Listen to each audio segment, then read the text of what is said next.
back on the Boulevard, Thursday, June 5th. As always, here to prove to you, there is no such thing as football season. We're presented by the Believe Network tonight, alongside the biggest scumbag in St. Louis, TPG. I'm Matty Fresh. Folks, it's finally here.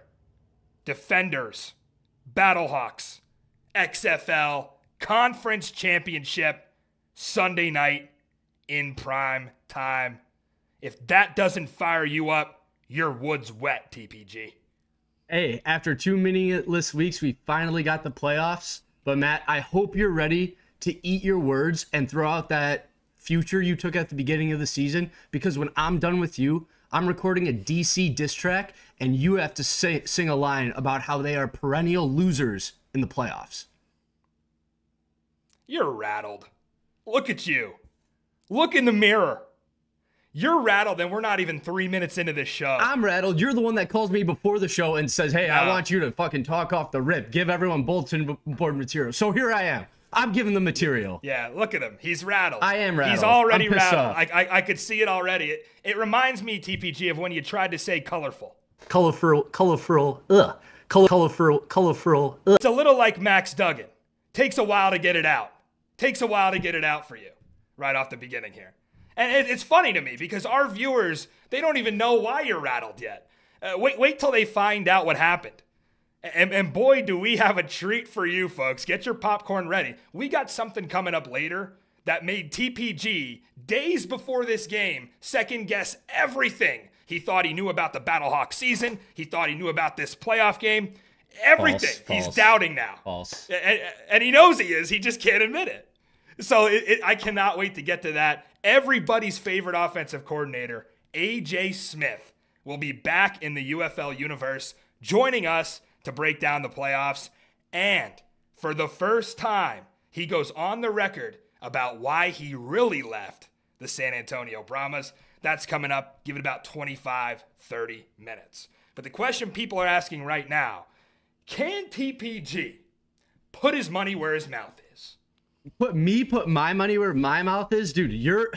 All right, don't even get me started because you made it seem like on Sunday that I was the reason why we didn't have the show, but you're the reason why it got canceled because DC lost and you try to blame it all on me. We took a bet off the air. Nobody knows about this. We took a bet off the air. I said, all right, DC wins, I'll buzz my head. St. Louis wins, you shave your beard. You bitched out. So, I mean, and now you're just going to fucking sit here and make excuses. I don't want to hear it, so... Yeah, what's the bet? What's the bet this week? What's the bet this week? All right, fine. You want it? All right, here we go. When St. Louis loses, you show up here Sunday night dressed like the clown you are. You are a clown. That was your fault that the show got. I'm not even going to get into this. You're gonna show up dressed like a clown. I want it all. Big red nose, the biggest red nose you've ever seen. I want it all. The rainbow wig, all of it. And we already know, Battlehawk fans, born with a big silver spoon in their mouth, a big silver spoon since birth of this franchise. So, in honor of that, I want you also, besides just wearing the clown suit, I want you to eat a spoonful of a DMV delicacy, Old Bay seasoning. Ugh. We got a deal? Well, let me give my side, right? You don't know this, but I already ordered an I Love St. Louis shirt to your house. It's on the way. It should arrive tomorrow, to be exact. You got to dress up like a clown, too. And I want you to take a shot of Malort. Ooh. Well, good thing I'm not losing. By the way, deal. Shake on it right here. Virtual shake on it.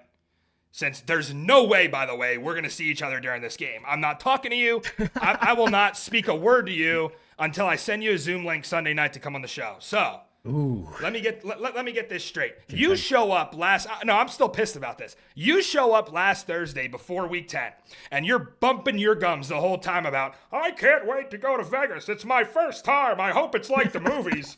And you got eaten alive. You got eaten alive out there. You lose your wallet. You miss your flight home. Now it's my fault.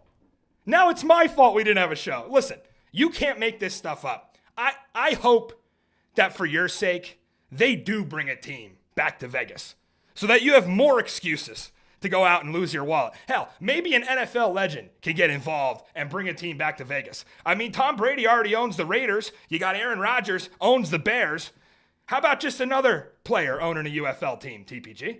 Hey, you're right though. It is like the movies. It's if you're with the right crew, it is like the movies. But hey, it's typical. If they want to add a team, then we could go out there. We could do our VEASAN spot like we should be doing, and yeah, it would be a great freaking time.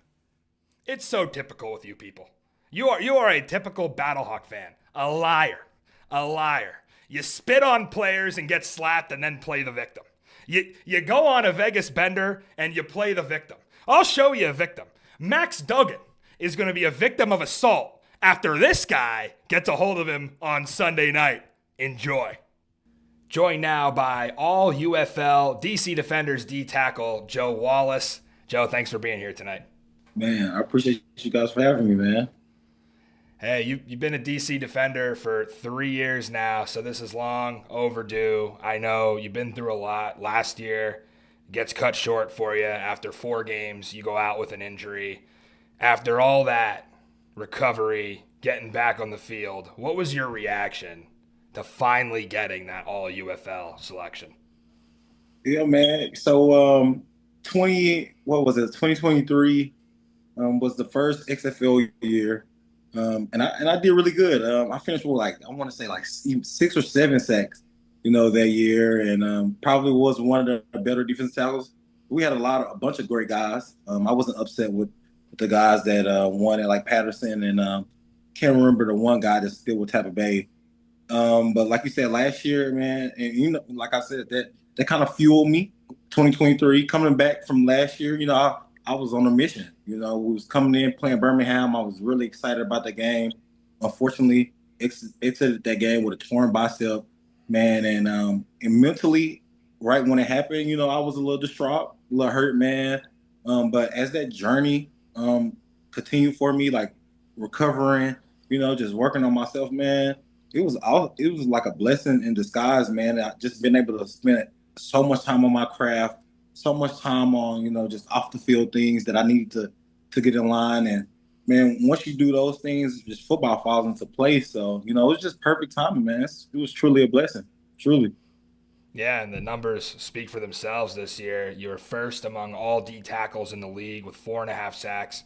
I mean, you're up there with some of the edge rushers with those numbers. And then you're second in the UFL overall in tackles for loss with 10. Just an outstanding season. So, do you feel like right now you're playing your best ball and peaking at the right time heading into the playoffs? I think I'm playing some really good ball. I think my best ball is yet to come. I take my hats off and I give so much thanks to Greg and Blake, my Williams boys, as I call them. Man, their defense, man, is made for guys like me. Attack style defensive tackles, get up the field, cut the field off and make a play. And, man, I'm just here, perfect timing. Those Greg and Blake believe in what Blake believes in me. It's the Blake show now. Blake believes in me. He continued to, every week allow me to put myself in the best position, to showcase my talent, man. And like I said, the hard work that, I put in all summer long, all this time, man, it's all just, coming all together, man. And it's a beautiful thing, man. And like I said, I definitely haven't sat down and just thought about my game as a whole right now because I'm so focused on this championship run. But I know I'm having a really good season, but it's a new season now, so I'm ready to take this playoff run. Yeah, and when I think about you guys that came in back in 23 for the XFL, and there's still a core group here between you and Malik and Hines and Briley and Jordan, all these guys that have been around, I almost view you guys as like a recruiting class. Like you all came in together.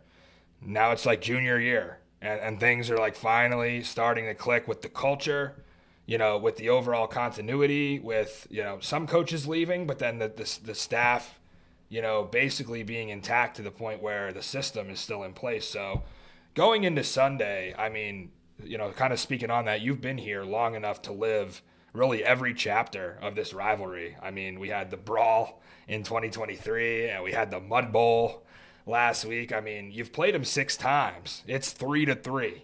It's 3-3. Like, this is game 7. This is the winner go home game. So what sets this rivalry apart, you think, from the rest of the UFL? I'm gonna be honest with you. We're 2-1 at their house. So rivalry is. I guess we have a rivalry. My rivalry is with Arlington. Those guys took something. I'ma always take that personal. But man, we do get after St. Louis, and that is a amazing, amazing game every time we play those guys. And I think it just starts up front. I mean, they have a really good O line. We always have a really good defensive line, man. And we just battling. And Peter does his thing over there, so I guess it's always a trench battle, man. And I think that their head coach mindset is very similar to what we do defensively. Just period. Just what we resemble as as DC defenders.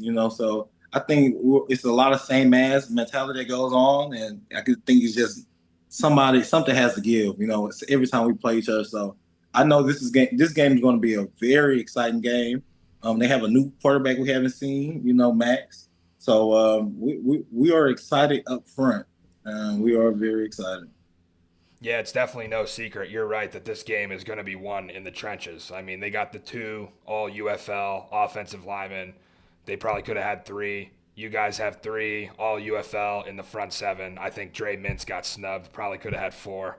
But I mean, you look at week 3, and like you guys completely dominated defensively. Like that is a tape that I still watch back, and my jaw drops at just the fire that you guys played with that day. So, Sailors only had 1 yard, like some of the crazy things in that game. And what worked that day, how much is being talked about replicating that kind of success this week? And then what can you learn from a performance like that?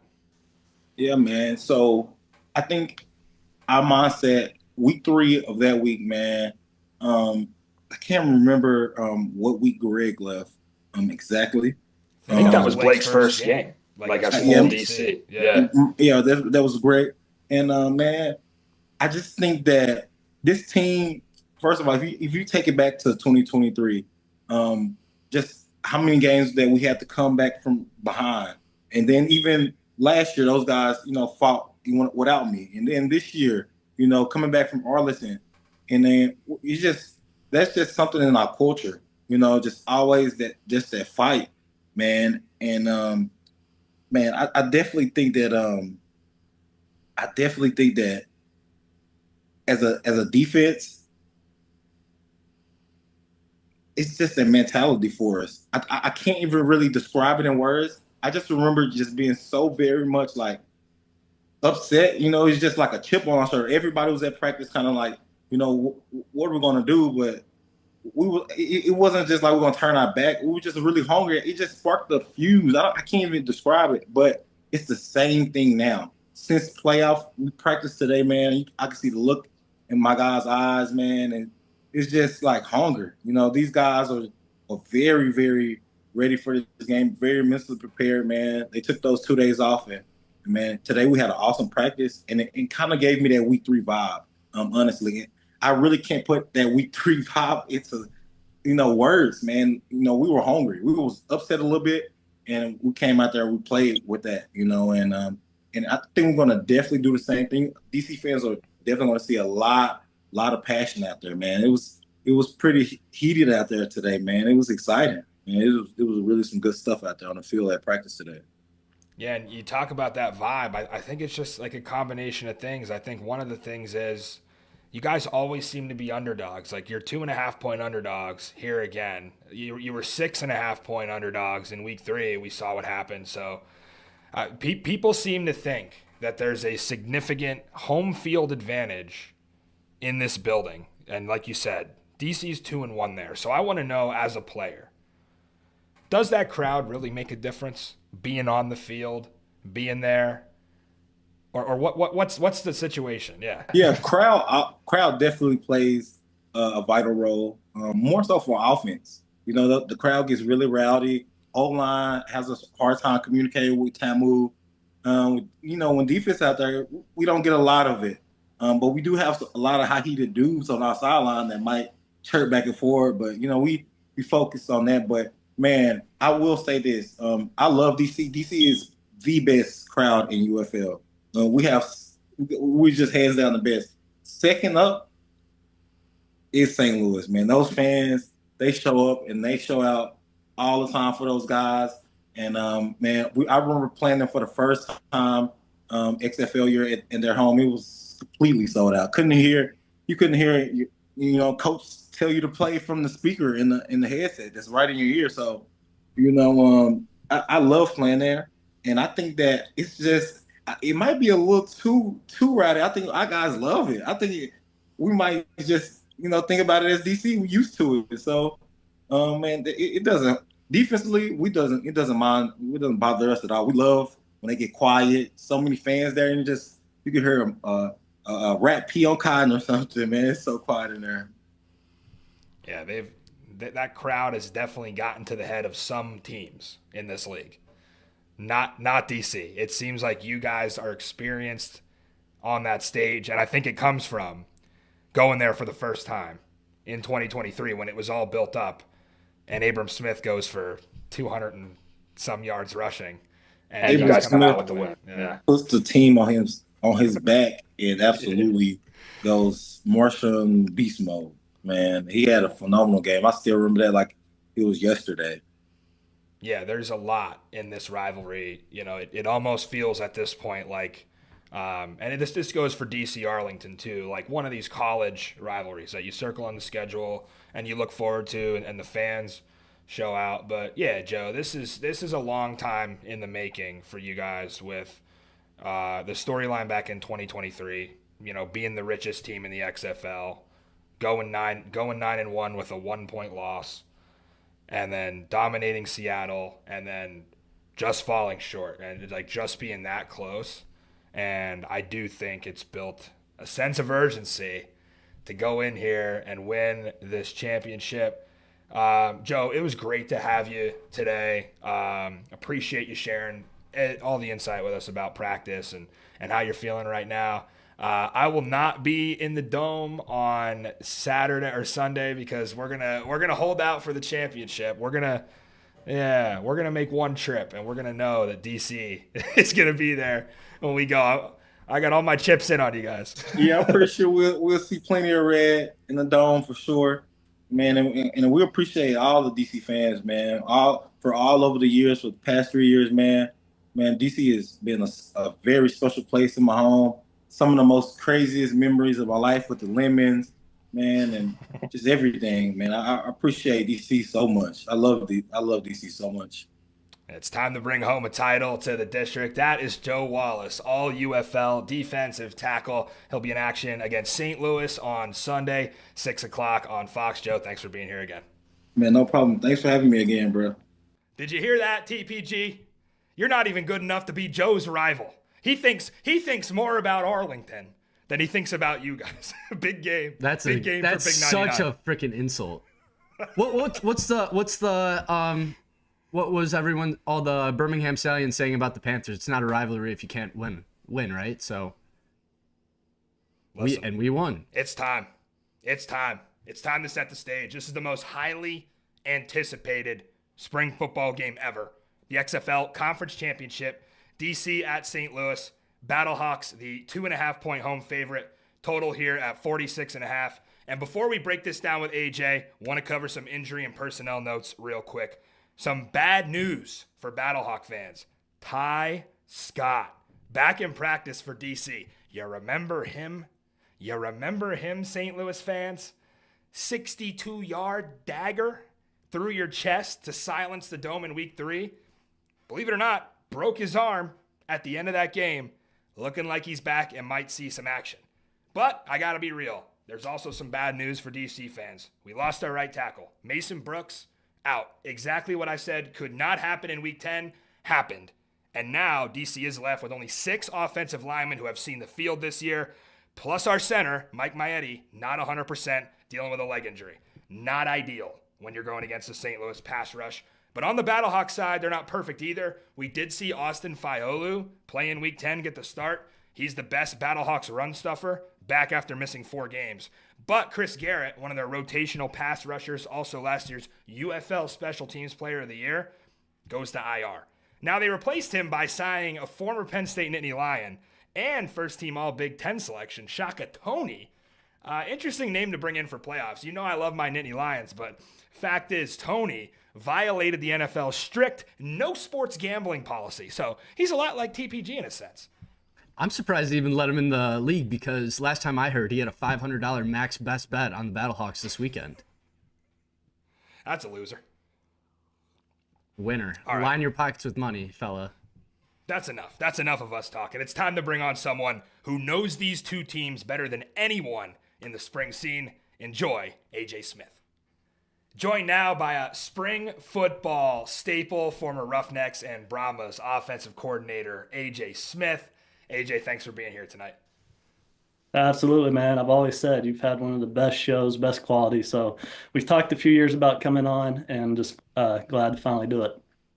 Yeah, great to see you over the years when we were on the Boulevard tour. Always came up to us and had nice conversations with us before the game. So this one was long overdue. Obviously, we have so much to get to with this in so little time. Of course, we will eventually cover why you left the Brahmas. And I think everyone's going to be shocked to hear what potentially could have been in San Antonio. But this is a playoff show. And I don't think there's anybody better to analyze these games than someone who coached in the playoffs the last 2 years. And that's why we brought you on. So you're ready to make some picks, AJ. Yeah, hey, I love spring football. We're talking playoff football. And I'm jinxing myself by coming on the show, but I'm willing to take that chance because the last 16 games in the UFL, and I have all the evidence from my text with June Jones, these people ask me my thoughts. I am 16-0 in predicting who wins. So, of course, it's probably all going to fall apart, but let's do it. Let's get off to our first playoff game. Which one we want to do?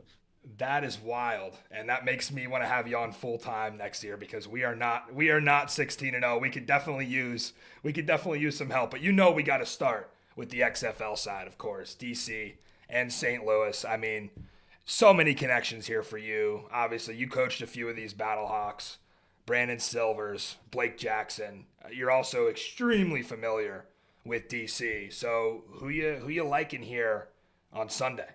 Well, before we just break down the actual matchup, let's just talk playoffs first. Like we're in playoff mode. And what happened in the regular season, it no longer matters. And while that's easy to say, that's not the reality. The reality is there's too much mental psyche, human psyche that's involved, especially if you've beaten the team before. And so you go into that and you're saying, oh, that game didn't matter week 10. This is the game that matter. But in the back of your mind, you're like, yeah, we beat them. We got this. And you go out to the field and wham, you're down 2 scores. And you're going, what the hell is going on? I know the feeling. I've been there. And the hardest thing to do in pro football is to beat a team twice in a row. The second hardest is to beat a team 3 times. But the hardest thing, in my opinion, is beat a team twice in a row. So in the XFL, USFL, UFL history, I did some research. The only team to ever did this is last year, the 24 Stallions, which possibly, arguably, the greatest spring football team of all time. Their only loss was week 9 to us with the Brahmas. Now you look on, okay, the rest of everybody else is 0-4, dating back to 2022. The Generals and Stars. Generals was 9-1. Stars lost to them week 10, beat them. Brahmas Renegades regular season, split it. Roughnecks Renegades week 10, coached in that one, lost playoffs. Brahmas Battlehawks last year's. So what's funny, I'll give you a funny stat line too. You mentioned Brandon Silvers. He's the only player in 3 years straight that his team played a team week 10, and now he has to play them in the playoffs. And he's 0-2. So I don't know if third time's a charm here, right? And so now we're talking about this playoff. The mental psyche, what you're up against just from a standpoint of playing a team 3 times, playing a team back-to-back. But as we go into this, and now let's talk predictions and talk the matchup. All right, What's the biggest differentiator in football? Excuse me, it's specifically spring football. It's not. Let me tell you what it's not. It's not run the ball and play great defense. It's not run the ball, play great defense. Because let me tell you something. Everybody in this league plays great defense. They have outstanding defense. And when you try to treat this as the NFL, I'm sorry, this is the UFL. And when you treat this like the NFL, a lot of these guys that have come in and came out all lost, all ended up losers. So the biggest differentiator is quarterback play. It's being able to pass because every defense in this league can sell out to stop the run, all 8 teams. If they said, we're going to sell out and stop the run, they could do it versus any team. However, not every defense in this league can sell out and stop the pass, which is only 2 to 3 teams this year even have a sound passing game. So, and look at this. Look at an example this year. One team this year looked like the worst team in the league, the Houston Roughnecks. They switched to Jalen McClendon, and at times I thought they were the best team in the UFL. All it took was one position change. That is the biggest differentiator in spring football. So let's look at this matchup. So of course, what are we going to look at first? The quarterback matchup. And I freaking love what Jordan Ta'amu is doing this year. He would have been my vote for MVP. Okay. So QB matchup, we're talking about Jordan Ta'amu, seasoned veteran, has been in the playoffs. And then we're talking Max Dunnigan, great leader, warrior, fearless runner, throwing the football, not his strength. So because of that, right off the bat, boom, I like Jordan in this situation, in this matchup. And let's look at other factors in this matchup. We got home field advantage for the BattleHawks. BattleHawks don't lose at home. They don't. Only time they've ever lost, 2023, they lost to June with the Dragons. 2024, they lost to us. But guess who else they've lost to in their own home? The Defenders. Okay. And if I was going to take one quarterback to the Battle Dome, it would be their former starting Pioneer from 2020, who's played in that stadium more than Duggan has. And unfortunately for the BattleHawks, the crowd will not be a factor. They can scream all they want. A system will be in place, and the fear of the crowd will actually ignite the Defenders. There will be that home field advantage won't be there. And when you go into a place like that, you have to have the bad guy mentality. Okay. It's kind of funny in 2024, we were kind of in all of it in week 10. I got pissed off the next week. We were playing NWO music the entire week.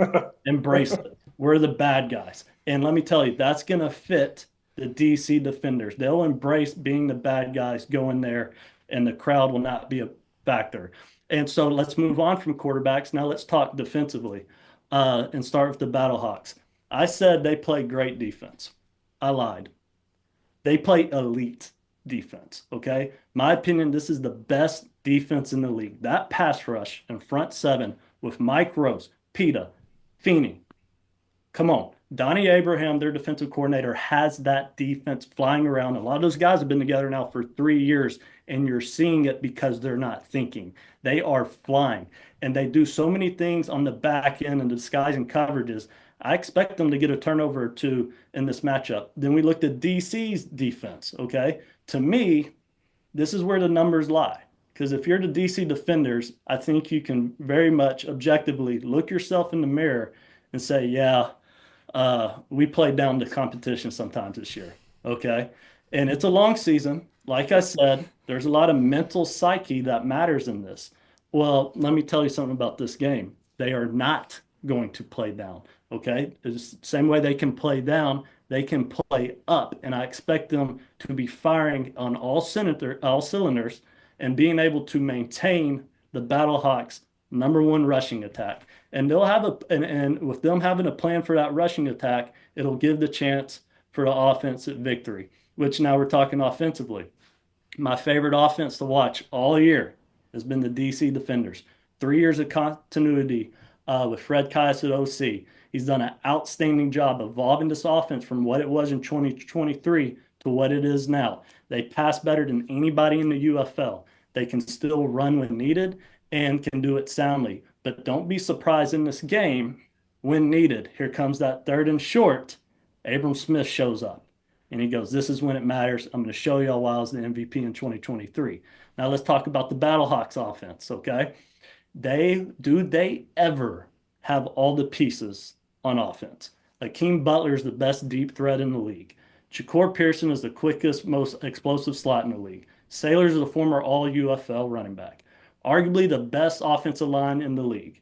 But when it comes to QB play, and if this game is called for them to throw it 25 to 30 times, that's where I think the weakness of this offense is on this team. And in the playoffs, weaknesses get exposed.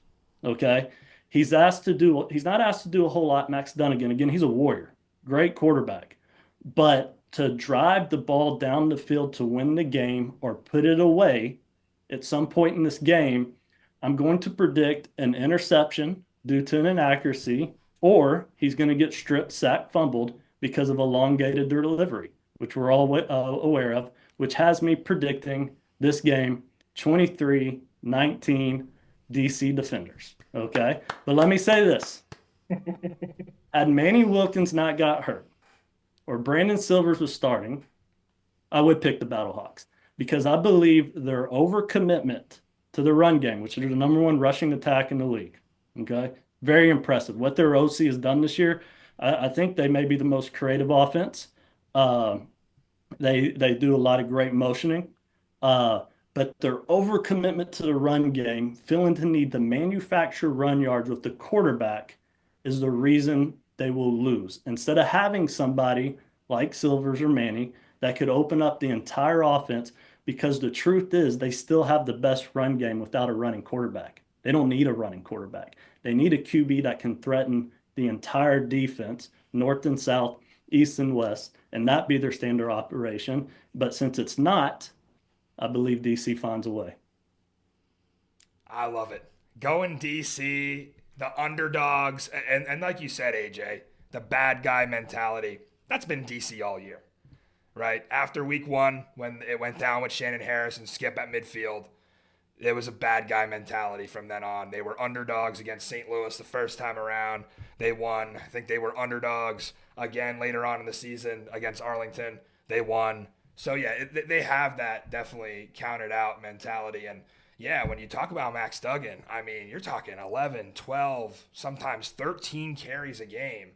And I guess he did it in college that same way, but yeah, it doesn't seem sustainable at the pro level. So I'm just glad I'm not alone here, right? I've been preaching this DC propaganda all week, and it's great to hear that. Now, I did want to ask, you have to look at some of the weaknesses on DC because I have to be realistic here with our chances going in.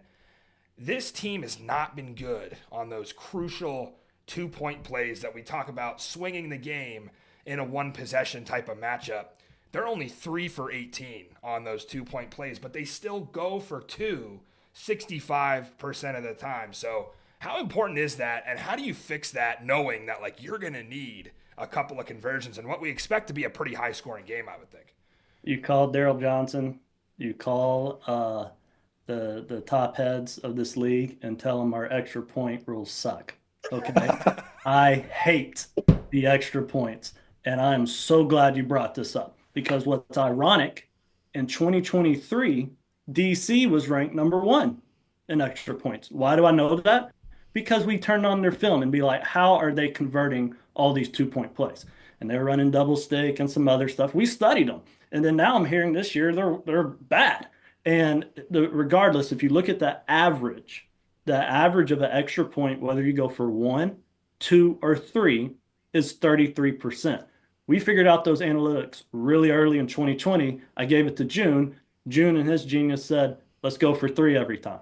I tried to do that with Wade. Wade's like, oh, no, we don't want to do that. And I said, but I never could convince them. June kept doing it, right? And so the reason I hate it with such a low percentage, we just scored a touchdown. It's an extra point. Why are we going into a defensive drill that the defense has a 67+% chance? Okay. If it was me, and going for 2, you have to pass, but analytically you don't want to go for 1, which is why DC Defenders and everybody else goes for 2. We should copy the NFL.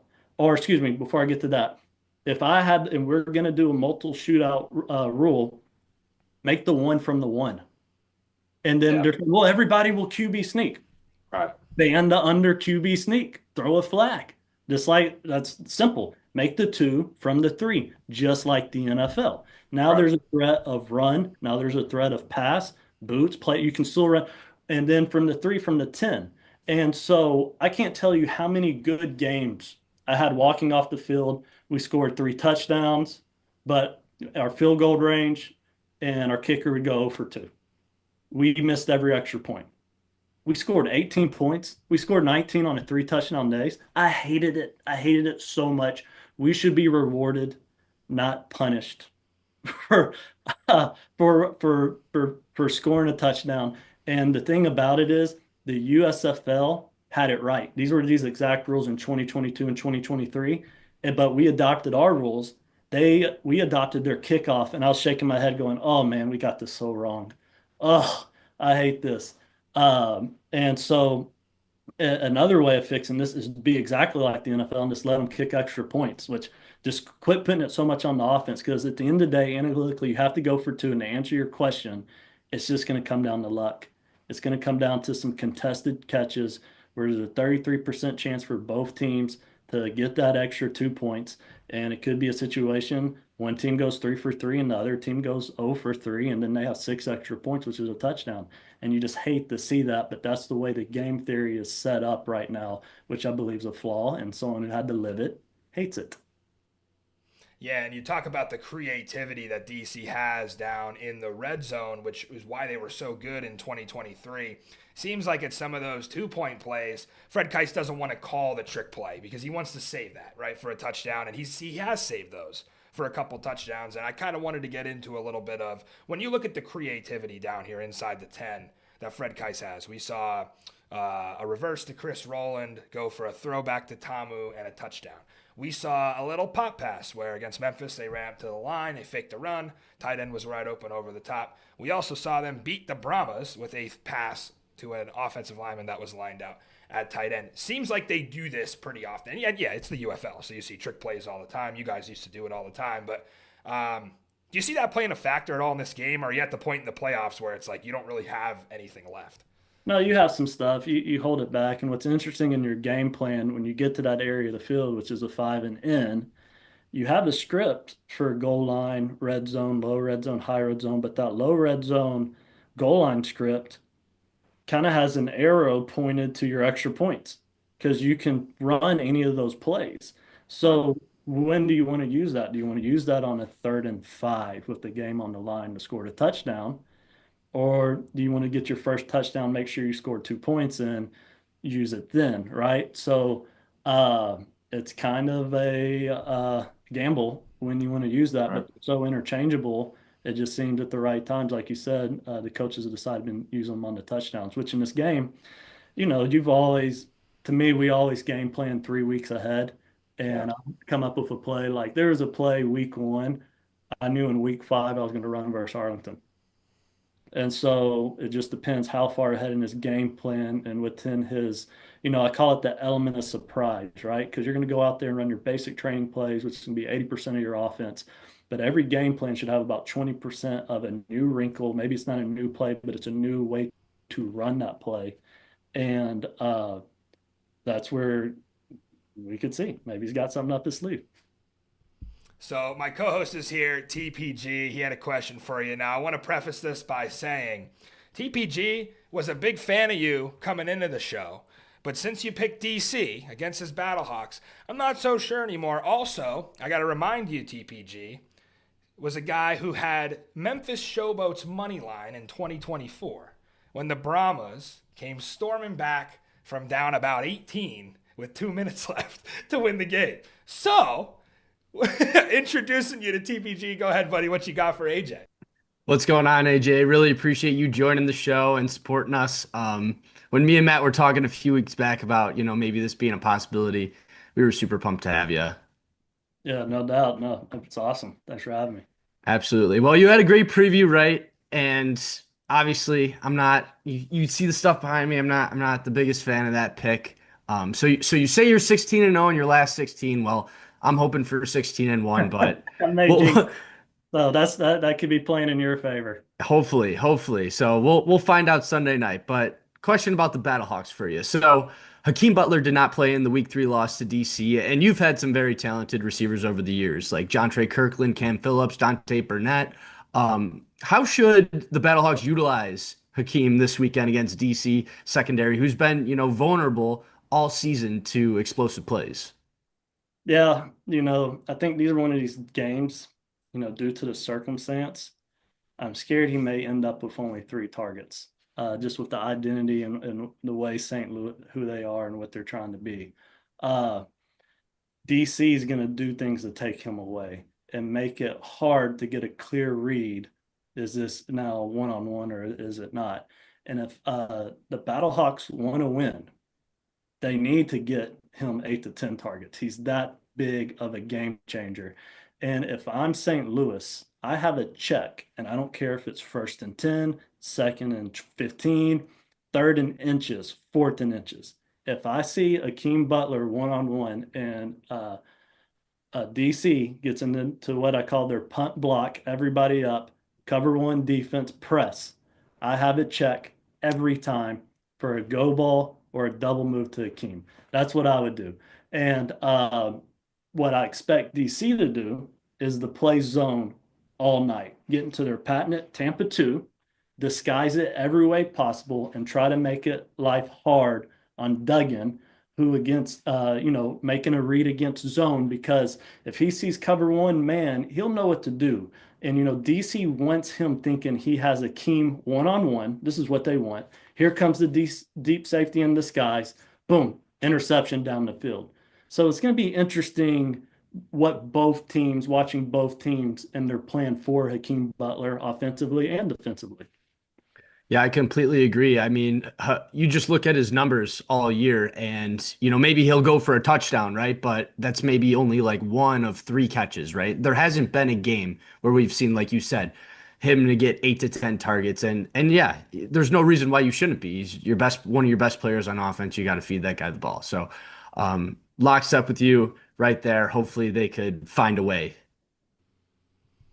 Yeah, this whole game, I mean, it gives me chills just thinking about it. I know I sound like a broken record, but this rivalry on this stage is really hard to top. I hope we pull a big number with attendance, a big number with ratings. Like this is the prime spring football matchup. AJ again going with DC. Believe you said 23-19. Was that your score? Just check me on that.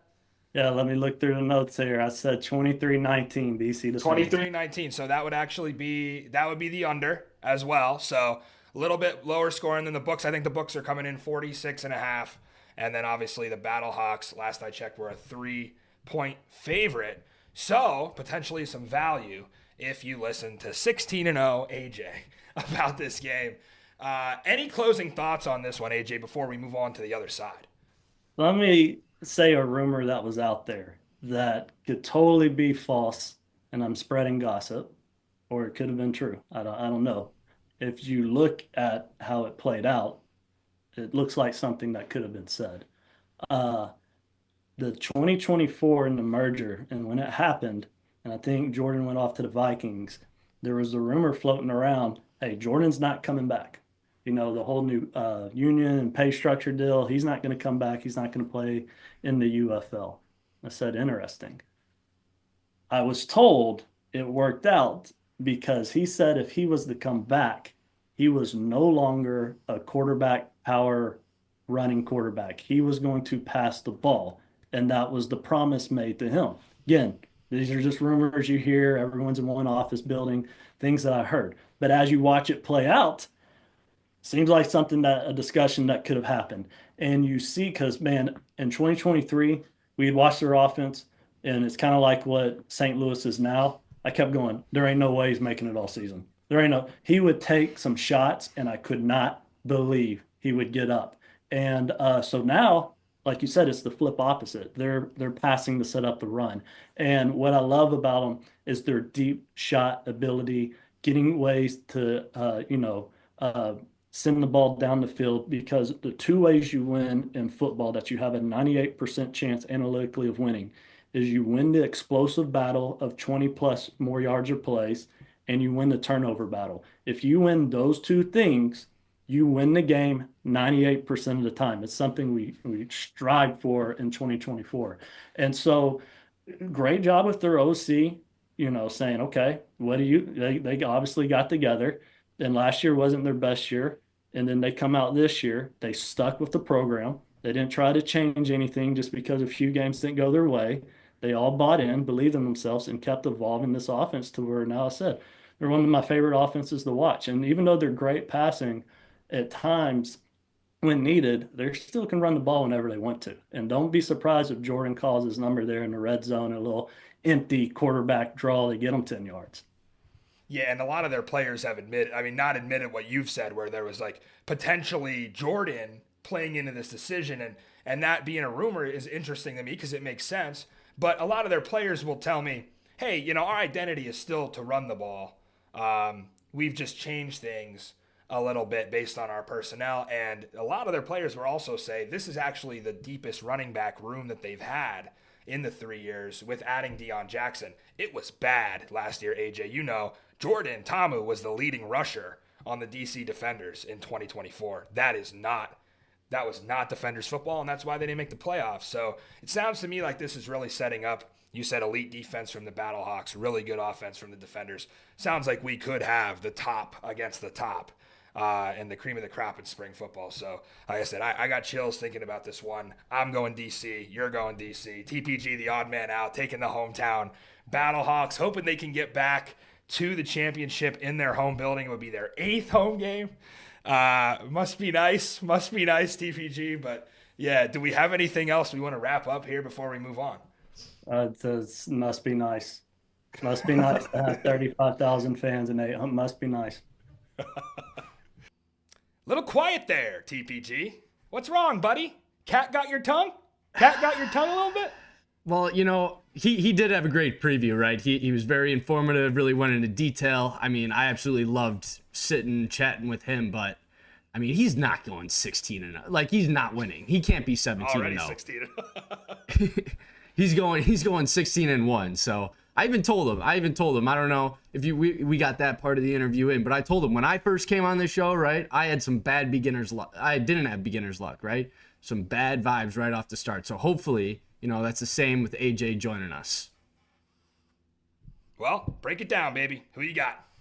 So to be honest, I would feel a little bit better if the Battlehawks lost last week, just because AJ even said, like, winning 2 games in a row is definitely like one of the hardest things to do in football in general. But I'm going to call this game a wash just because, Harrison Beck, after that blocked field goal second half, they kind of just mailed it in and said, like, hey, it is what it is. We're not going to play to, get anyone hurt. Like, we're just going to be very, vanilla with everything. So, but yeah, I'll admit exactly what AJ said. This DC offense is amazing. But you know who else, Matt, had a good offense and like a very mid defense in spring football history? Do you want to take a guess? Who? The 2024 Battlehawks. And you know how that season ended?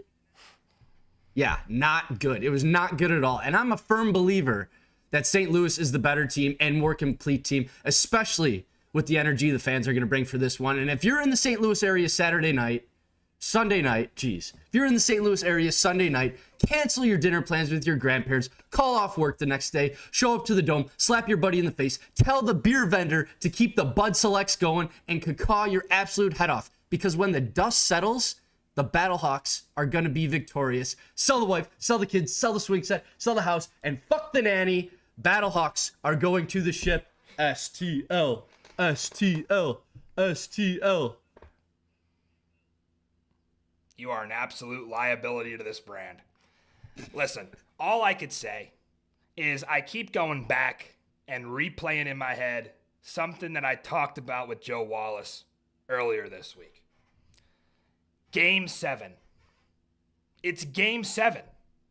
Literally and figuratively. 3-3 tie in this series since the XFL. 1 to play, win or go home. The stakes have never been higher. And let's be honest, the UFL has stacked the odds against the DC Defenders. It started weeks ago with we had a chance to earn the right for a home playoff game stripped away from us, and they wouldn't even give a chance to earn the right for a neutral site game in Arlington. That was the first thing.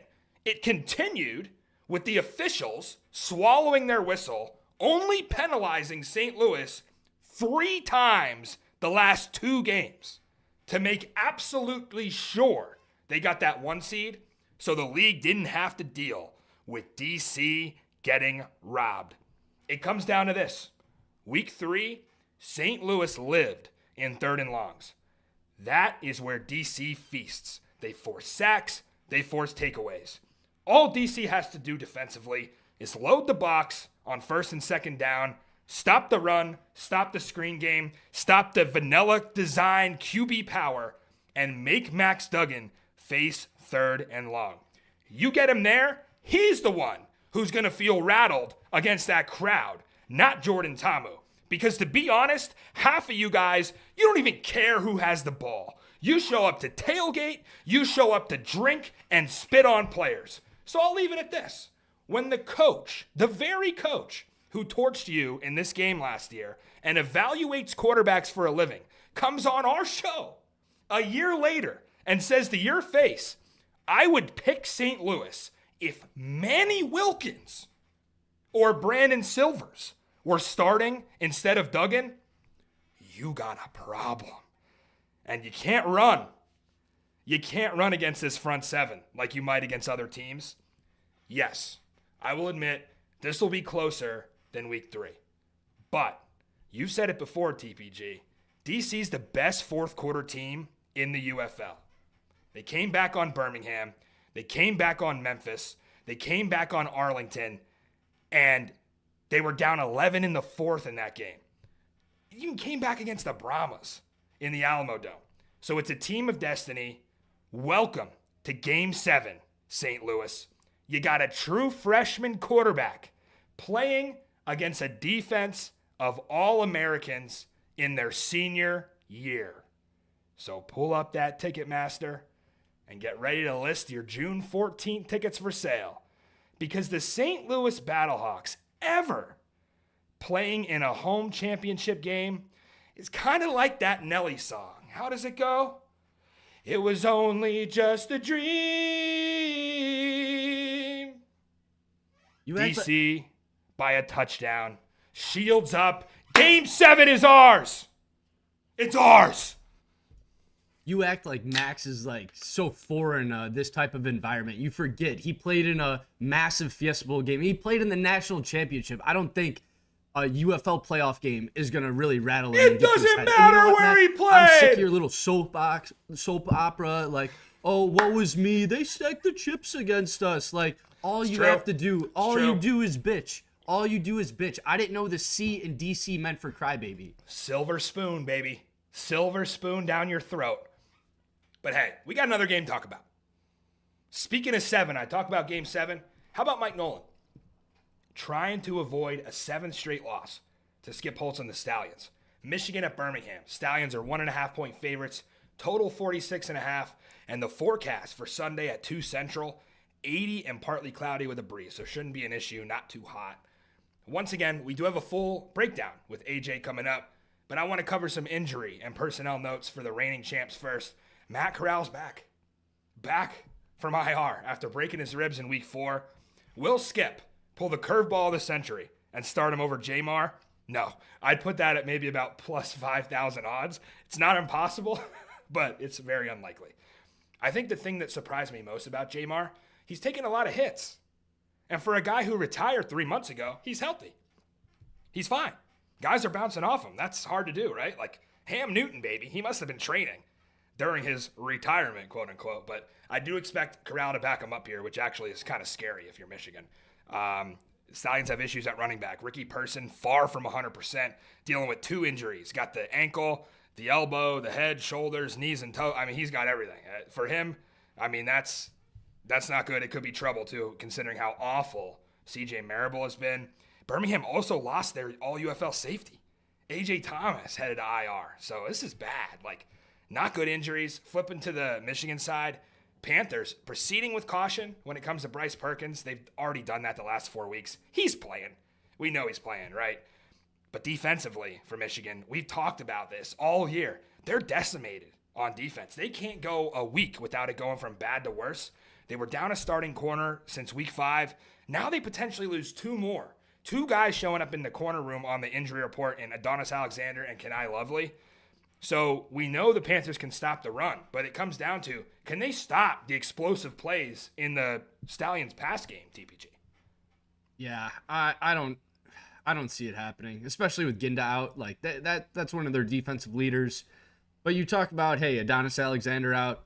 It's not like he was playing the best ball either. So maybe they got some backups that could rise to the occasion. But no, I'm not too confident in this Michigan secondary. All right, well, let's throw it back to AJ, see what he had to say about this one. All right, we'll put a bow on that one. Let's move on to the USFL side. We got Michigan, we got Birmingham. Another real juicy playoff storyline here. You got Mike Nolan's Panthers, 0-6 all time against Skip Holtz's Stallions. You talk about playoffs being so mental and so much of a mind game.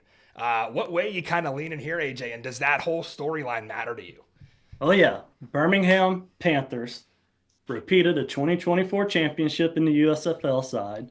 You just said it. Mike Nolan, 0-6 against Skip Holtz, who is the winningest coach in spring football history. You know, modern spring football. I don't know about the 80s spring football. And unfortunately for Mike Nolan, I believe it's going to turn into 0-7. And here's why. When you win as much as the Stallions, it's hard to keep winning. You are everybody's Super Bowl, and at times you saw this year a team that didn't look as dominant in the past. Now, their defense played lights out. They've played elite. Them in St. Louis, I said everyone plays great defense. Those two, to me, another level. They're elite with everything they're doing. Really all starts with their front 7. Can't block them. But when we're talking mainly about the Stallions and their offense, this year they're winning games 10-9. Or 12-9, whatever it was, not on brand. But very, very fortunate for them. Jamar Smith is back. Very fortunate. Jamar has reignited the aura of the Stallions. Okay? Jamar, having been in that offense since 2015 as a freshman at Louisiana Tech, over 10 years, has taken command like a field general. And because of his ability of being a master of that offense, and he can run, he can pass, I believe he's the biggest factor that brings the Stallions back to the UFL championship. And also it helps too. He's from the 318. Guys from Shreveport have that something about them. You know that if you didn't know, I was born in Shreveport. Now the Panthers, coming off that loss to the Roughnecks, meaningless game, they don't look like a team that is firing on all cylinders going into the playoffs when you want to be the exact opposite. You want to be hot, red hot. Their star quarterback missed 30% of the season, Bryce Perkins, okay? They look like they have 2 different offenses, pro style, then RPO for Perkins. Changing your whole offense based on who's in is not a good thing because you don't have enough time to rep all that out, and then you don't have an identity as an offense. Now, I'll say this. I think Perkins, he's going to make some plays. He's exciting to watch. A few are probably going to be unbelievable.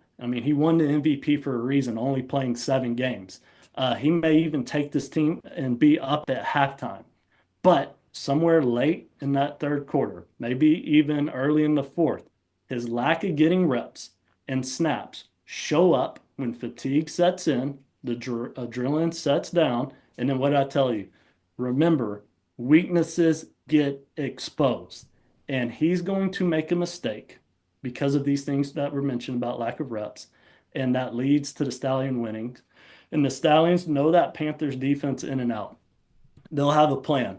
And if they're like us, we had every call of the Panthers. I know every call, every hand signal. I've only played them 1 time. They played them 6 times, right? They know that defense in and out. And as I look at this, it kind of reminds me of Chiefs Bills the last 5 years, right?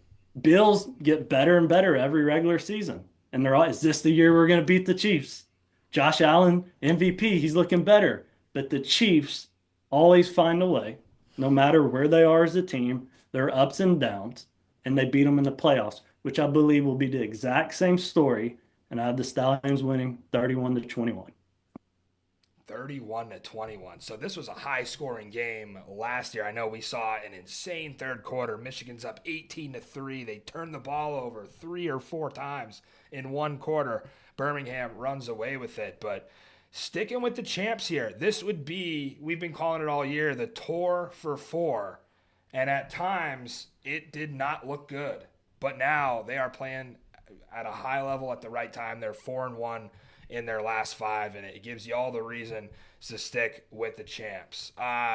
Talking more about this one. So when we talk more about Skip Holtz, it reminds me, you talking about Jamar Smith at Louisiana Tech, and maybe things didn't go Jamar's way in camp, and he decided, hey, he was going to retire at that point, and then he got the call because everybody was hurt.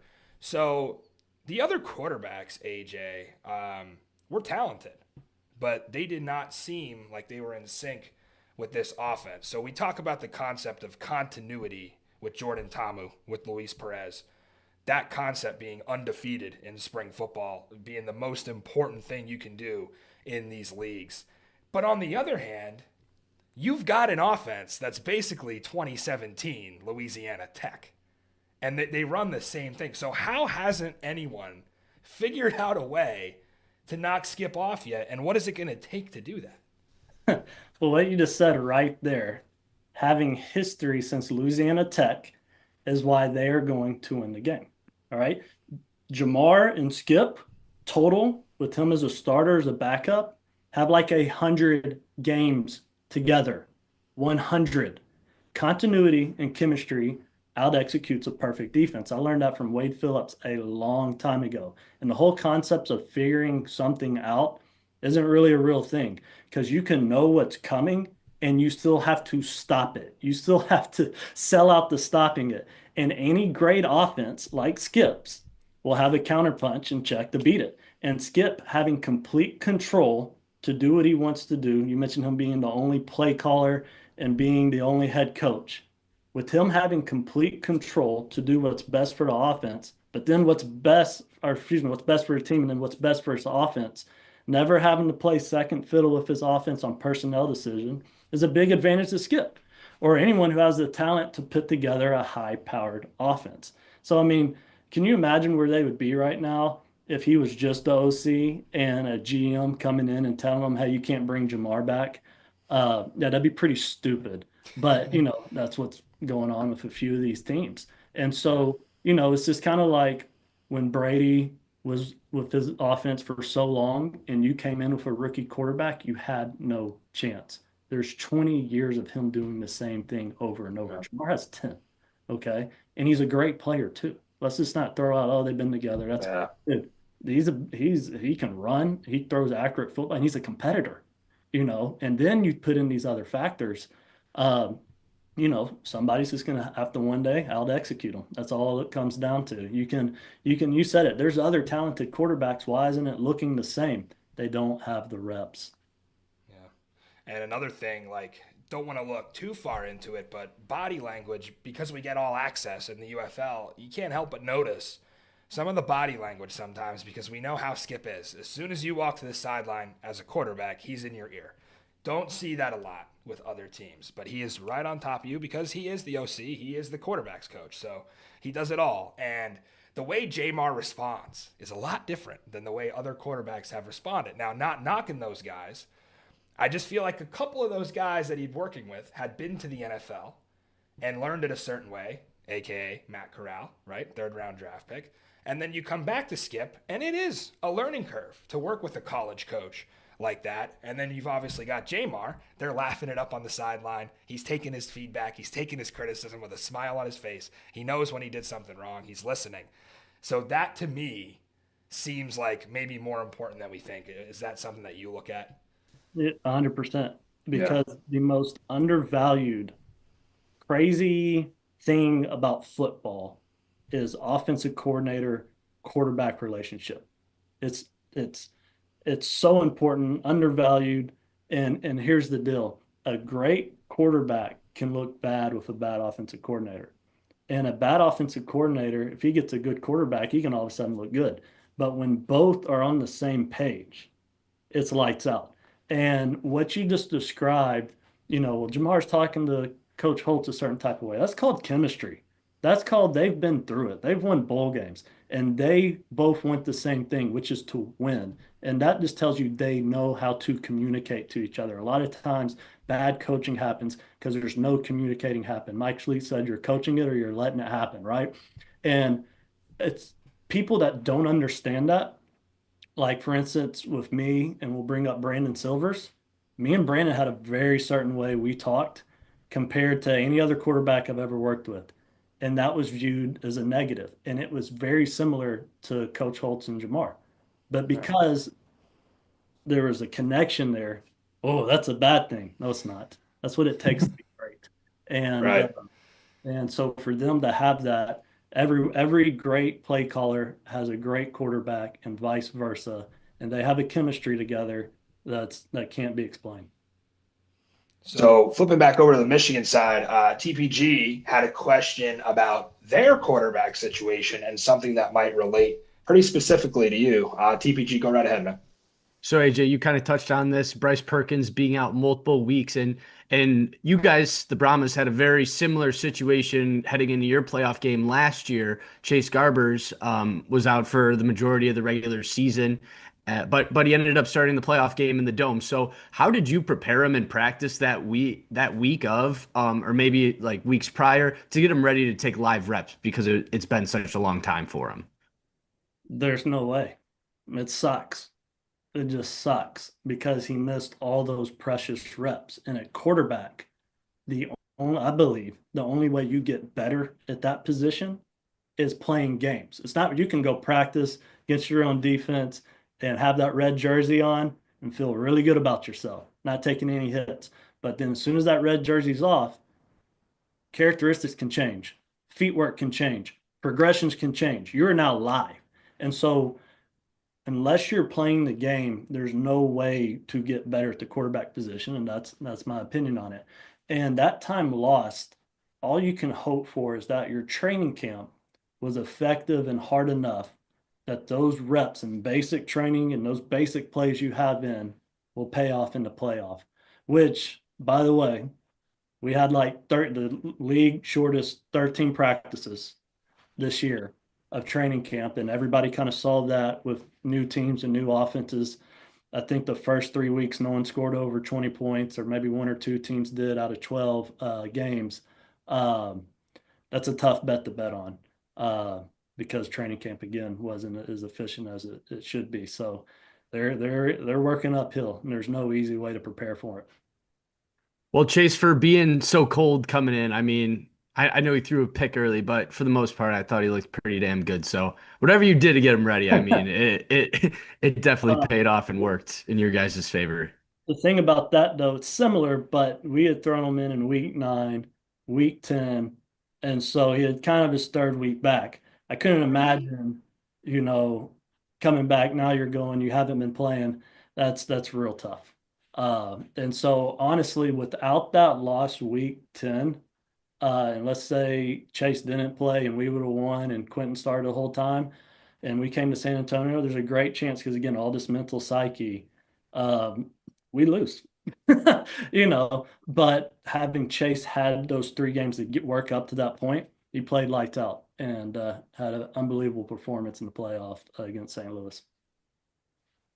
Well, hopefully the home team can get it done this year. That's all I'm hoping for. Yeah, so you've got DC, you've got Birmingham. You said 31-21 Stallions. I think Stallions come in as about a 1.5 point favorite here. And then the over-under here was a little lower than the first game. We were at 44.5. So AJ possibly with some more value there if you tail him. So DC, Birmingham, man, what a championship that would be. A week 1 rematch. You've got all the bad blood potentially stemming from that heated exchange at midfield after the game. I'm sitting in the press conference and I'm getting tweets. I didn't see it because I'm on the field, and people are saying on TV he's losing his mind. He's aggressively shaking Skip's hand. He's emotional in the interview, and I'm thinking I got to ask him. So when I asked him, he had said, well, went over and spoke to one of their receivers coaches who I had a connection with. We're all good. So they squashed the beef at that time, but it's always kind of there, right, in the back of your mind.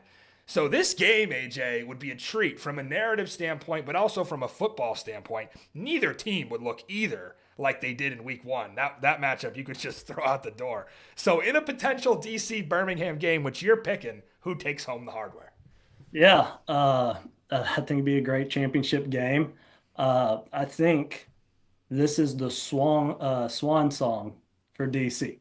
Just think about it. All their coaches, their players, for the last 3 years, coaches are leaving. They're going off into college football. Some of this may be the last time they all are together. It's almost like the John Cena farewell tour, and we're going to get a rematch of week 1, which may have been game of the year. Okay. I believe it's going to be an all-out fight. Maybe a few brawls. Not a bad thing. Just don't take it too far. Show you that you care. But yet again, keeping it short and sweet with this one, since we've broken all 4 teams down, the passing game will be the difference. And and talking about the biggest differentiator is the pass, and which is why I believe they will win the DC Defenders 28-24 and be the UFL 2025 champions. Well, we talk about a former Brahma, Bryce Thompson. We just hope he doesn't get thrown out. If that's the case, keep a cool head, Bryce. You're one of the best players on the field. Don't let them get to you, because they will try. Birmingham has those guys. They will definitely try. He has juice, and I can't tell some stories. You don't have to tell. He will bring the juice. I've missed him. Just from a juice standpoint side. I could tell, week 1 was different for our team when we went to stretch, and we were missing pieces that we didn't have last year. Some of them were just backups, and nobody was threatening the other team in warm up. That was like a staple for us last year. I'm like, man, where's this kind of, used to be, we thought was a bad thing. Then it kind of became our thing. Then it's like, where are these guys at? Well, now DC Defender, one of them is, and definitely missed them this year. Well, I'm smiling from ear to ear. I can't believe somebody else finally agrees with me. DC taking home a title. I've got them plus 450 in the preseason. I think they were 4th or 5th on the odds board. They were behind Birmingham, behind St. Louis, behind Michigan, I think even behind San Antonio for the possibility to win a title coming in. And now they've got themselves in a really good position, but they're still an underdog. Of course, 3.5, kind of a big number when you consider just a semifinal game. You talk a potential DC Birmingham matchup. That would probably also be an underdog situation for the Defenders. I mean, depending on how they look here in week 11. Wow. AJ loving the over. Life's too short to bet the under in the playoffs, right? He's loving the over. He's loving the Stallions. Go to you, TPG. Who you got? USFL Conference Championship. So I thought I analyzed this game pretty good, but after talking with AJ, completely made me think a completely different way, and I've gone back and forth on this a ton. But I feel really good where I landed, and even AJ mentioned in his preview, the Stallions are the only team to have beaten a team 3 times in the same season. They did it back in 2022. They did it back in 2024. And it just boils down to, I trust the chemistry more. Just like AJ said, I trust the chemistry more between Skip and Jamar than I do what the Michigan Panthers have to offer. And just because Perkins has not played in so long, are you that confident that he's going to, actually get the start? Is there a chance we see Etling? No. You think that's a chance? No. But Mike Nolan though? Not this time. I don't know. Unless you want to be 0-7. I don't know. Maybe I could definitely see him maybe throwing Etling in for a series, reverting back to his old ways. But I mean, Bryce still hasn't played since week 7, so it's just not. I've been saying this, right? I wish he got an opportunity to knock off this rust, and this was his first action back was not in this playoff game. So I also don't like too how Michigan kind of mailed it in towards the end of the season, whereas the Stallions, like, they were playing to win. So Stallions are in playoff mode. Panthers are simply not. And every year this type of situation plays out. You got, a good team that's, underperforming late in the year. Stallions are surging. So I think this 7-0 all-time is going to turn into 8-0 all-time between these two teams. So give me the team down south. I like the Stallions to get her done in front of the home fans. I was right, by the way, and you just admitted it. Oh, after talking to AJ, my opinion seriously changed. And how are you going to sit here and lie that it didn't change about the Battlehawks when he picked DC to win the championship? I mean, I know that changed your opinion. It's okay. Do the rah-rah thing. He just made me worried. He did make me worried about my Battlehawks a little bit. He's worried. Did you hear that? TPG is worried. You should be worried too. Scared. I knew it. If you don't have nerves for this game, dude. Fucking clip it. He's worried. All right, anyway, I got to compose myself. I'll make this quick because AJ covered all this already. I was fully confident in Michigan to win the USFL conference coming into the season. And then Mike Nolan took a leap of faith and rotated his quarterbacks for 5 games, making me seriously question my pick. Well, finally, he went with the obvious, Bryce Perkins. The season turned around. They thrashed DC. I don't care that they lost to Birmingham twice in the regular season. In fact, you go back to that same kickoff show, I think I said that. Expect them to lose twice in regular season, setting up the ultimate storyline. Can you win when you've never won before on the biggest stage? You heard AJ say it's almost impossible to beat a team 3 times, but like you said, if anybody could do it, it's Birmingham, the dynasty. Also worth noting, I'm picking Michigan, but I have zero faith in their pass defense. They're going to get exposed again. They gave up 11 for 13 on third down. I still can't get past that last time they played Birmingham. That is awful. I can't find a high school team that's given up 11 for 13 on third down. You could go back to TPG's days as a quarterback in Chicago, and nobody was giving up 11 for 13 on third down. So these are pylons. Like, they're not defensive backs. They're just pylons, cones, standing there for the Birmingham receivers to run by. They stink. They won't be able to stop Birmingham. With that said, Birmingham can't stop Bryce Perkins either. This could be a high-scoring game. 31-21, AJ's going. I might go higher than that. You know what Birmingham's going to do. They're going to sell out for the run. Sayosi Mariner and Malik Turner are going to be open downfield. Wide open the whole game. What I make the comp before, like A.J. Brown and Devontae Smith for the Philadelphia Eagles. They are championship caliber receivers. And the Stallions lost their stud safety. So this could be trouble. The only way either team is stopping the pass is by getting sacks. You can't sack Bryce Perkins. You can't do it. So maybe Jamar Smith takes some sacks. He kind of gets out of the pocket well, though. Underrated as a runner. Here's the difference, TPG. Michigan scores touchdowns. Birmingham settles for field goals. Birmingham settled for a field goal against St. Louis, ended up losing them the game. So for everything I've said about Mike Nolan, he will exercise his demons and get his first win over the dynasty. The tour for 4 will end in Stallion Land. There you have it. Dude, you're drunk. You're drunk or stoned. You're either one. Oh my gosh. There you have it, folks. TPG taking St. Louis and Birmingham. I've got Michigan and DC. What the hell else is new? At least I stuck with my preseason picks. Yeah, that's true. Coward. I pandered, yeah. I absolutely did. I'll even admit, I texted you this morning and I said, who do you got for this USFL championship? And once you said Michigan, I was so quick to say, all right, I'm flipping. I have to. You like the fade fresh. It's fade fresh. It's fade fresh year. Week. That's what it is. You're just lucky I didn't go back in the Freshie Awards and put your straight picks record on, because I'm keeping it in my back pocket. Just in case. It's public record. Anyone can look it up. Oh, yeah, because someone's going to go back and count, right? Just in case. Who knows? We might have some diehard followers out there. I got it in a spreadsheet. They could be an intern for us someday. I'm saving it. Newsflash, it ain't above 50%. There's no way.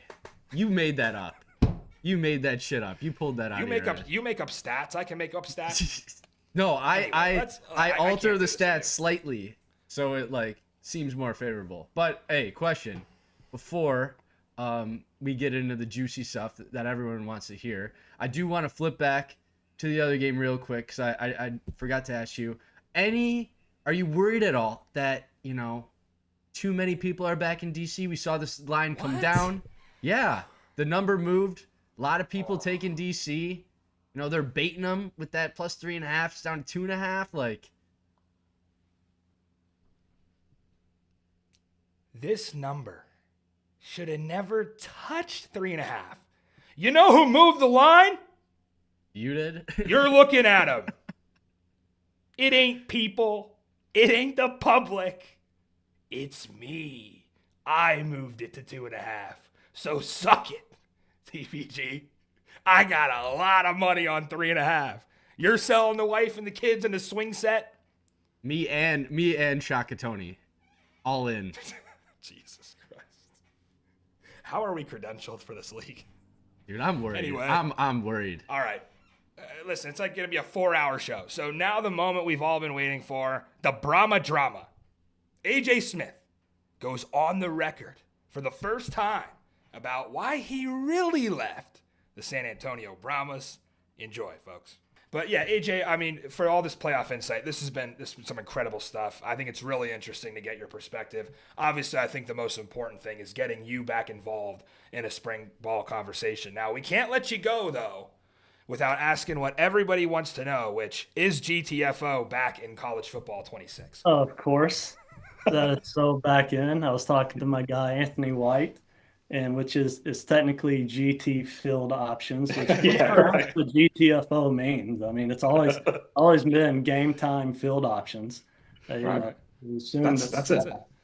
You know, so anyways, no, that'll be back in. Check out the run and shoot playbook. Some of our other plays, Georgia, Houston, stuff you've heard me say, Z Texas on TV, those are all in that run and shoot playbook. And I think that's pretty cool that our XFL plays made it to college football. The blast. Yeah.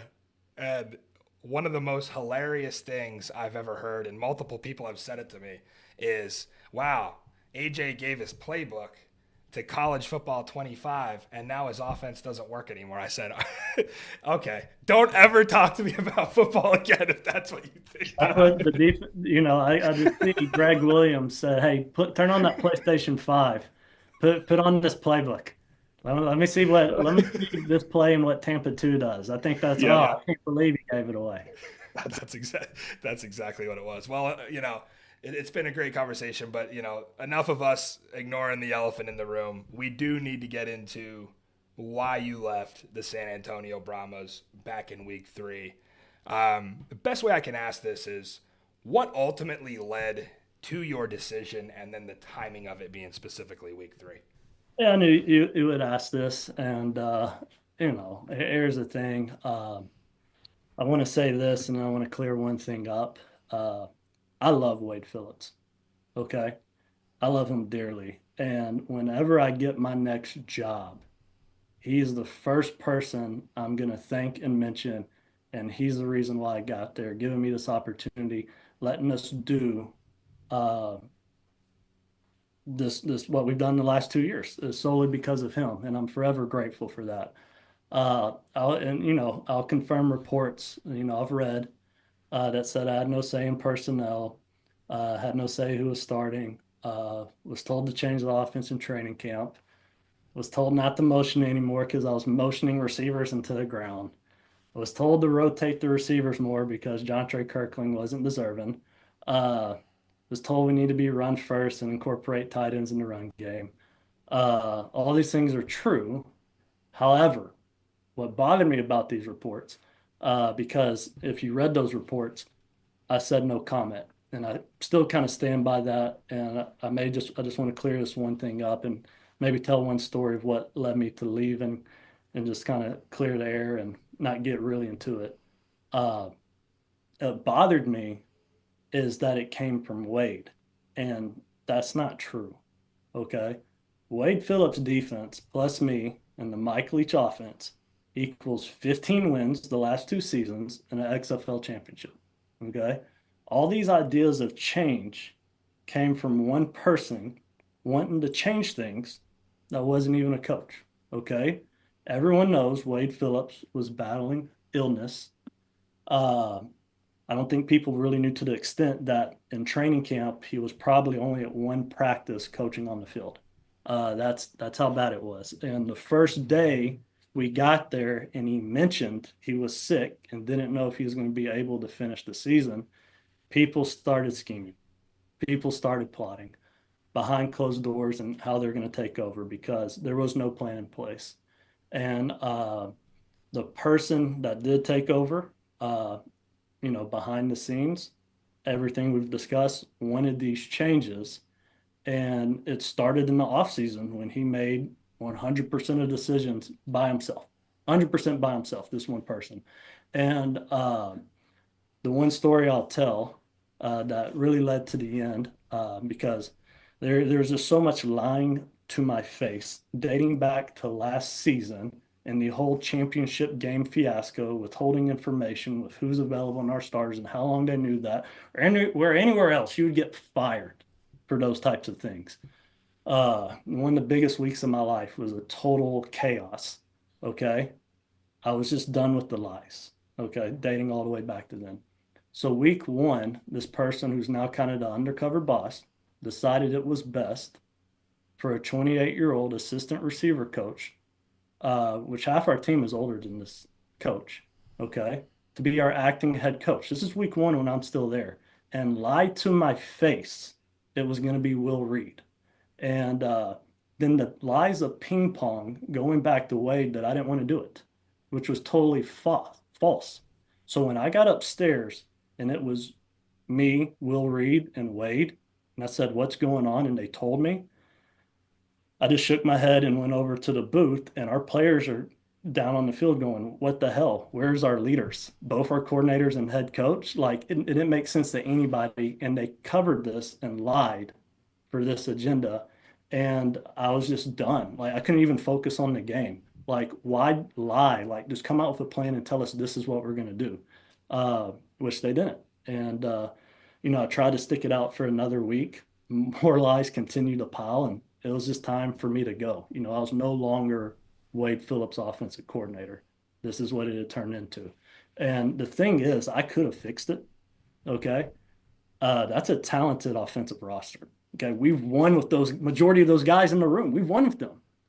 And I've been doing this since 2019 in spring football. I went in and pitched hard. Hey, we need to get back to who the hell we are. Okay. All this stuff that we've been saying is totally false. We need just two changes. Open up the QB paddle for iron to sharpen iron. Let's call it, even though majority of our offense was in, we needed to call our offense the way it's supposed to be called and get back to our motioning and things that made us wide open and unique last year that led to 8 victories. It was all shut down, and was told even that week that we wanted to change even further from the changes that we had made in training camp and add plays in the open field such as QB power. And that's when it was the end. Yeah, and you talk about this offensive roster being pretty loaded. That's something that odds makers also saw, making San Antonio the third favorite to win a championship in this league. And you don't do that without talent, because that's all there is to go off of when they make the odds. So you talk about the offensive roster, focusing on quarterback. I was surprised when Chase Garbers and Quentin Dormady weren't back. What went into that decision and why? Yeah, I think everyone was. And again, the person in charge who make those decisions told many people he thought both quarterbacks thought they were better than what they were. And he was going to bring in a young quarterback, and he was going to show him up and show him that this young quarterback was going to be better. To do that, when you just made the playoffs, and we were the only team and the Stallions to beat all other 7 teams. We were the only 2 teams last year to do that. We beat every team last year. The prior UFL season. To not bring at least one back to set a standard at training camp is crazy. But hey, 3 training camps, 3 new QBs every year. Going into training camp, we never had the same 3 QBs. And all this episode, what we've talked about, continuity, reps, that didn't matter to this person, making these decisions. Yeah, and you talk about bringing in Kellen Mond. I do want to throw a quote up quick from Kellen, and I am going to read it for those listening on podcast if you're not with us on YouTube or X. This was from a story by James Larson of PFN. This was prior to week 10. Mond said, I think back in week 1, a lot of what we did was repetitive. We ran the same plays over and over. Arlington made comments about how easy it was to stop our offense. We're a little more diverse now, a lot more run and usage of tight ends. Obviously, Arlington's been able to watch these adjustments, so it'll be a good chess match. I mean, Arlington might have been playing chess, but San Antonio was playing checkers, AJ. And first of all, what do you make of that comment? Well, first off, as a close to 2,000 ELO chess player on chess.com Rapid, I'm highly offended that I was associated with a chess comment and I could beat everybody in that building in chess. I'd come out Scholar's Gambit, Scholar's Mate. I like the Scotch Gambit, the Italian game. Let's flip me over to black. Let me be the Caro Con.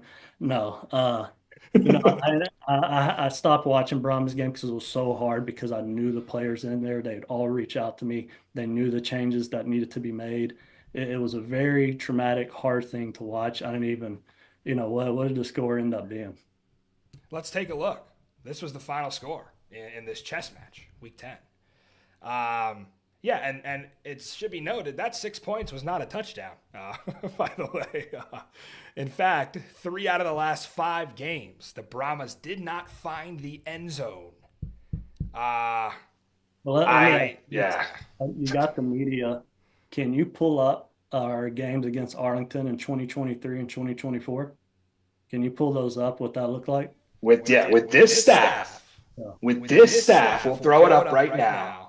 4-0 in the regular season prior to this year, prior to you leaving. There it is. And it's a dominant 4-0. So a few of those games should have been 30. I'm still pissed at Cole McDonald for throwing the interception on Zeke over cover 2 in 2023. I still remember that. And then I'm pissed at Dean Blandino on mesh. He called freaking pick play. John Trade never touched the guy. He engaged us. The last time we ever played him, that should have been a 30-point game. But so you see the problem in coaching, you always remember the bad plays, the plays you should have scored, never remember the good. But no, thanks for pulling that up, and I have no comment. It is what it is. You don't need to comment. It just, the proof is in the pudding right there. And that was kind of a bizarre comment to me. And I did, want to ask one more question about the situation because it's so fascinating. Sometimes TPG and I, we really get into the UFL weeds. We find some just outstanding memes. And we uncovered one. We discovered one this year. I wanted to show you one of them here. We'll throw it up right now. There it is. Look at Beck eating a leg drop from McCarron. that is meme of the year. We just did our award show. We should have put it in as meme of the year.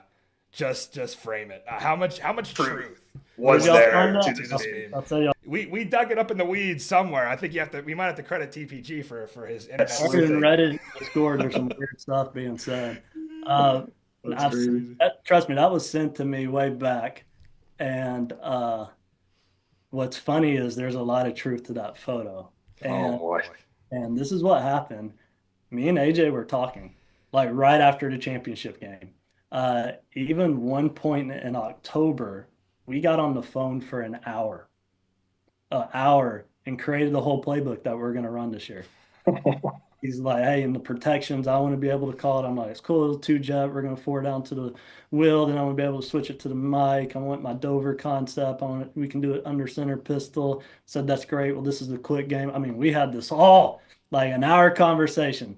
I mean, that's what I wanted. All right. I want a quarterback with arm talent that's a drop back passer that we can pass to set up the run. Thought it was great. And he's a winner. He's been 7-3 the last 2 times.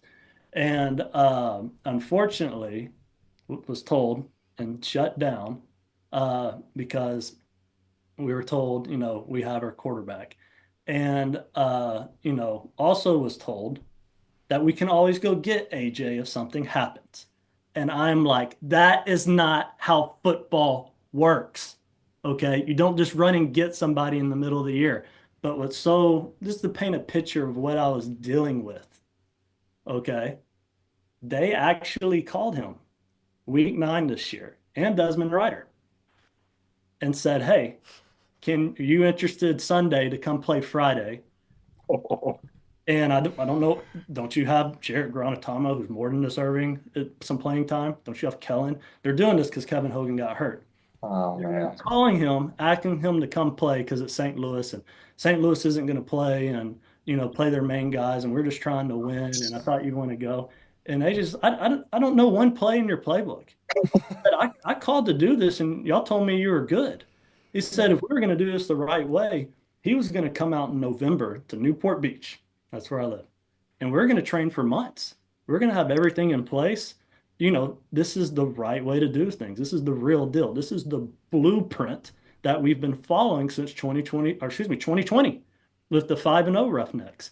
And, so, that just shows you what I'm dealing with. Obviously, it wasn't able to happen, but I can promise you this. If AJ and I do it the right way and go to that blueprint that's tried and true, I mean, just look at our records in spring football in this offense. Roughnecks 5-0. The Spring League 4-2. Hal Mummy was 6-1. Okay. We go on to the XFL. We're 7-3. June Jones is 7-3. We're 7-3 last year. Win the XFL championship to win an 8th game. I promise you, with that blueprint and putting AJ behind the wheels, the 2025 Brahmas are not 1-9. I promise you. Oh, without a doubt. And let me just tell you, AJ, first and foremost, as an AJ McCarron show, we love him. And secondly, as a spring football fan, my reaction to hearing all this the first time, it makes me angry because I'm like, not only does it help the Brahmas, it helps the league. Because now you've got 5 million people tuning in because they want to see AJ McCarron, the starting quarterback for San Antonio, run out into the dome to take on the BATTLEHAWKS in week 2. After what he said on his podcast around the same time frame that you're giving me, October, November, he's on a podcast saying, I want to beat back twice. I knew I was leaving, but I don't appreciate the way I left. I don't appreciate the messaging. I don't like how I wasn't given a chance to thank the city, to release a statement. I just got dropped, and they tried to trade me, right? With all that being public, it makes sense that you're bringing the other side of the story in. It completes the puzzle here of what was supposed to happen. And it's just mind-blowing to me from a football perspective, from a business perspective, that this could have been and didn't happen. It is just one of the biggest oversights that I've ever heard, and I appreciate you sharing that with us. This is going to be talked about for quite a bit, I think. Yeah, well, we'll never know what AJ connection. I mean, it may have been heated. It may have been good. It may have been just, who knows? But he's a great competitor, which is why I wanted him. Knows the spring league in and out, 7-3 both years. And I'll never forget when we were at the playoffs, or week 10. It was not the playoffs, it was week 10 in the Battle Dome. And I'm watching him and Brandon Silver's throw. I'm going, oh my God, he's the best arm talent in this league. Yeah. And then Brandon's right behind him too. I'm just like, these guys can throw. I mean, it's unbelievable. And he's a drop back passer. And so, quarterback fits and system and chemistry all correlates to victory. And again, we'll never know. AJ to AJ, OC the QB, but I promise you, we wouldn't have been 1-9. At least we have the meme. We always got the meme. I'm never deleting that. That is one of the funniest things I've ever seen. I thought it was so random when I saw it, but turns out that actually could have had some truth to it. That's wild. AJ Smith. This was my favorite segment I think we did all year. I've said it before. when that Defenders head coach or OC job opens, we would love to have you in District Red. I think it goes without saying the UFL needs you back. So we do look forward to whatever your future holds. Yeah, no, I appreciate it. Whatever God's plan is, I'm not too anxious about it. What's meant to be will be. Unfortunately, it is being such a spring football savant, going back to 2018 when I first heard about the AAF, right at the end the way it did, I hated it. Maybe hoping to get another shot at it, but what will happen. And if DC were to happen, there's only one thing that would change is we would no longer be the Defenders, we'd be the Offenders. Change the name, the big O, Offenders. Listen, you put you and Blake Williams together, that stadium's going to be packed. That's going to be must-see, mic'd up game of the year with you on the headset and Blake on the other side. That could be special. But yeah, we'll have to see. Well, we'll have to change that too, since the offensive guys are a little different. We need a truly seltzer snake as well. Something you got one for the seltzer people, one for the beer. But no, love spring football. That's just all a part of the pageantry. It's shields up all the way, baby. We're not second guessing ourselves. It's shields up all the way to St. Louis. I want nothing more than to see that BATTLEHAWKS crowd that already bought their tickets to their home championship game, and now they got to decide whether they want to show up to watch DC in Birmingham or whether they want to stay home and try to sell their ticket. That's exactly what I want to see. We know from you being in the Dome last year, Brahmas Stallions, they showed up and booed the hell out of you guys. So I expect the same thing to happen if they don't get the win. But I respect the opponent. Yeah. Good. They AJ, go, and you can imagine. What the hell? So. Yeah.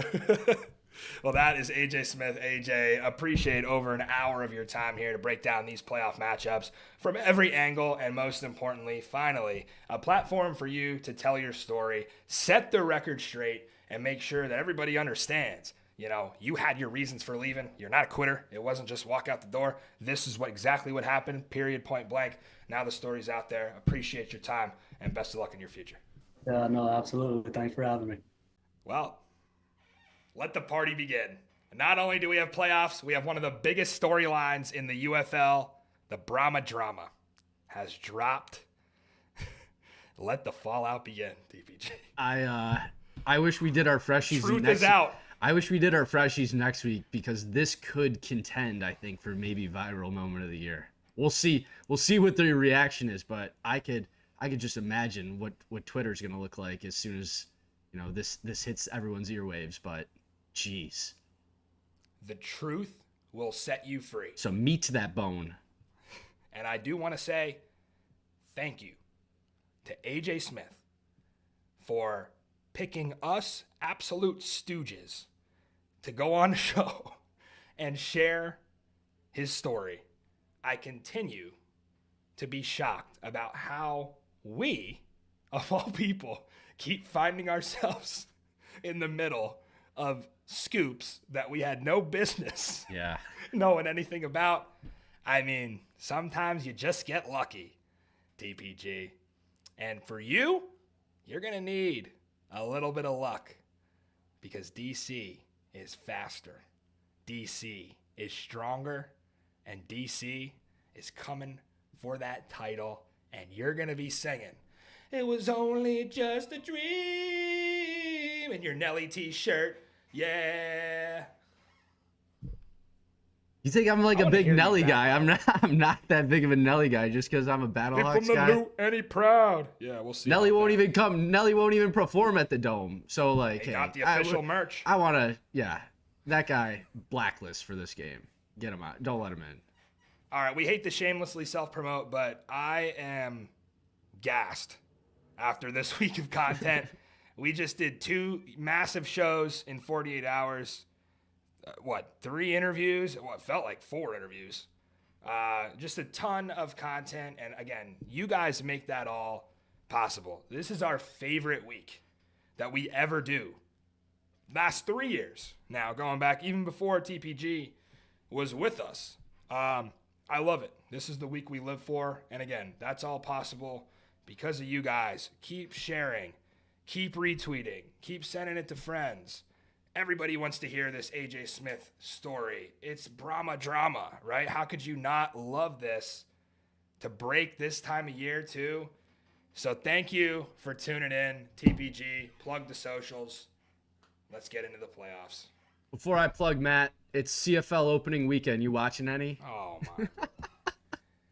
Nope, actually, our show has taken an indefinite hiatus. All right. Well, we got one game tonight. I don't know. I know the Ottawa Red Blacks are playing. I don't know who else they're playing, but I like the Red Blacks tonight. So probably going to be out after this game starts. But socials, Instagram, TikTok, at Springball, BLVD. Follow, like, comment, share, do all that good stuff. We're going to have some great clips out there from tonight's show. And, yeah, people, get ready for the best spring football game that you've ever seen this weekend. I cannot wait. It ain't over, St. Louis. If you think it's bad now, you think I'm in your head now, wait till Friday morning to see what I have for you. Always remember, there is no such thing as football season. For the St. Louis scumbag TPG, I'm Matty Fresh. Shields up! Let's go win it all.